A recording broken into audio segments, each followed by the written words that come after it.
Assalamualaikum warahmatullahi wabarakatuh. Salam Om Swastiastu, nama budaya, salam kebajikan, salam sejahtera bagi kita semua. Perkenalkan, nama saya Eko Wahyu Sentapito. Nama saya Afiatul Zahra. Nama saya Alisa Zebinagu. Nama saya Fariza Rafansyah. Ya, kami dari kelompok 2 ingin mempresentasikan hasil dari diskusi kami terkait dengan agama Konghucu. Baik.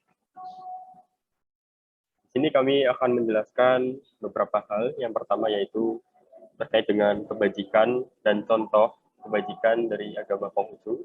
Yang kedua yaitu panduan di agama Konghucu. Yang ketiga adalah peran agama Konghucu di kehidupan sehari-hari. Dan yang keempat yaitu peran agama Konghucu bagi negara. Ya. Baik, selanjutnya untuk kebajikan akan dijelaskan oleh Rara. Oke, dari kebajikan agama Konghucu ini ada 5, yaitu Yen, Li, Yi, Qi, dan juga Si. Yen ini berfokus pada empati dan juga rasa murah hati dan niatan baik. Lalu ada yang kedua, Li, ajarannya berkaitan dengan kepatuhan dan semua perbuatan yang benar.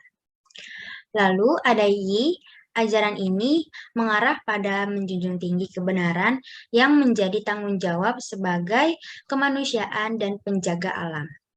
Lalu yang keempat ada Qi, ajaran yang berfokus pada kebijaksanaan. Lalu ada Si, yang terakhir yaitu ajaran yang berfokus pada kepercayaan dan kesetiaan.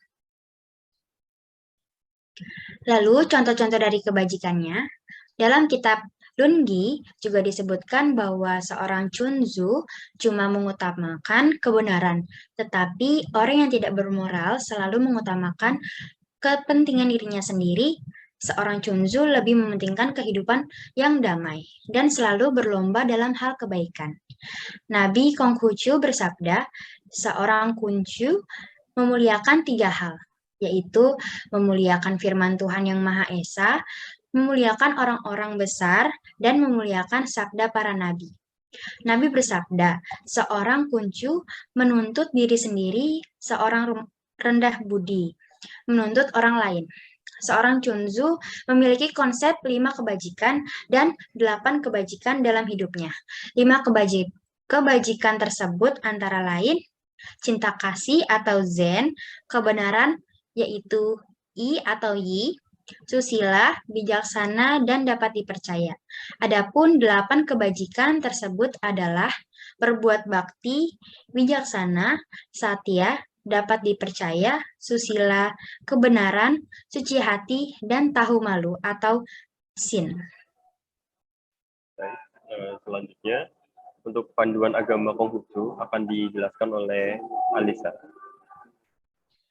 Oke, untuk panduan agama, terdapat ayat yang berbunyi, firman Tian itulah dinamai watak sejati atau Xing.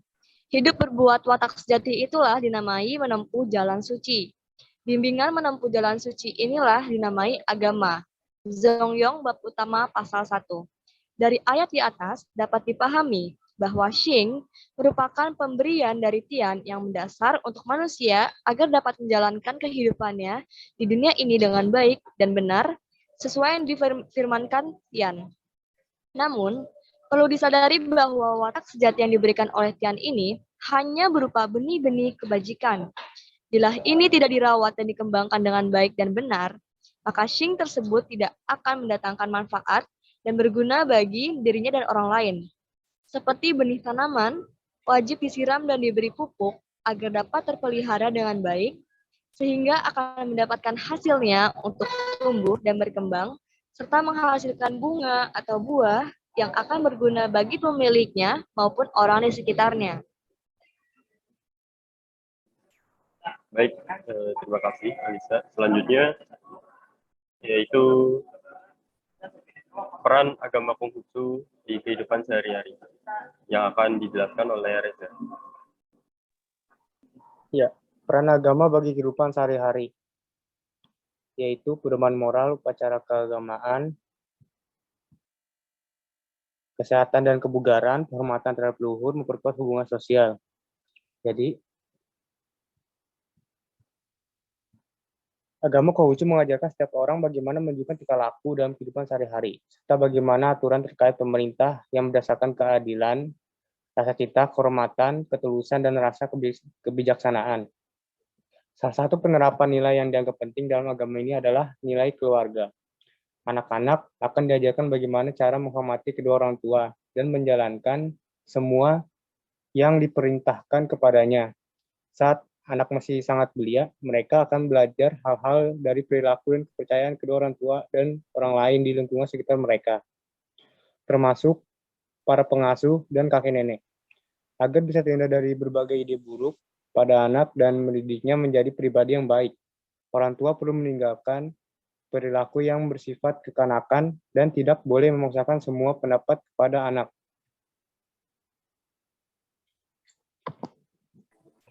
Ya, baik. Terima kasih atas penjelasannya. Selanjutnya yaitu peran agama Konghucu bagi negara. Baik. Agama Konghucu memiliki beberapa fungsi yang penting bagi negara, di mana agama ini banyak diikuti, dan berikut adalah beberapa fungsi agama Konghucu bagi negara. Yang pertama yaitu memperkuat keberagaman. Di negara-negara di mana Konghucu banyak diikuti, agama ini dapat memperkuat keberagaman dan toleransi antar etnis dan agama.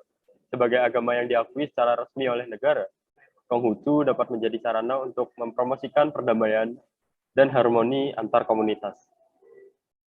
Yang kedua yaitu berperan sebagai warisan budaya. Konghucu juga memiliki peran penting dalam melestarikan warisan budaya. Banyak tradisi dan praktik dalam Konghucu yang telah menjadi bagian dari budaya lokal, seperti perayaan Imlek atau upacara peringatan leluhur. Negara dapat memanfaatkan agama ini sebagai sumber kekayaan budaya dan promosi pariwisata. Yang ketiga yaitu memperkuat kesejahteraan masyarakat. Konghucu juga dapat memperkuat kesejahteraan masyarakat, di mana banyaknya komunitas Konghucu yang melakukan kegiatan sosial seperti memberikan bantuan bagi orang yang membutuhkan atau menyelenggarakan kegiatan amal. Negara dapat memanfaatkan potensi ini untuk memperkuat program-program kesejahteraan sosial. Dan yang terakhir, agama Konghucu juga berperan sektor pendidikan. Banyak lembaga pendidikan di negara-negara di mana agama ini banyak diikuti, seperti di Taiwan dan Hong Kong, yang memiliki program-program pendidikan untuk mempelajari ajaran Konghucu. Negara dapat memanfaatkan agama ini untuk memperkuat pendidikan moral dan etika. Dengan demikian, agama Konghucu memiliki beberapa fungsi yang penting bagi negara. Namun, perlu diingat bahwa negara juga harus memperlakukan semua agama dengan adil dan tidak memihak ke agama tertentu. Baik, mungkin sampai di sini saja presentasi dari kelompok kami. Mohon maaf apabila ada kesalahan ataupun kekurangan. Semoga bermanfaat. Dengan ini saya sebagai moderator mengakhiri. Wassalamualaikum warahmatullahi wabarakatuh.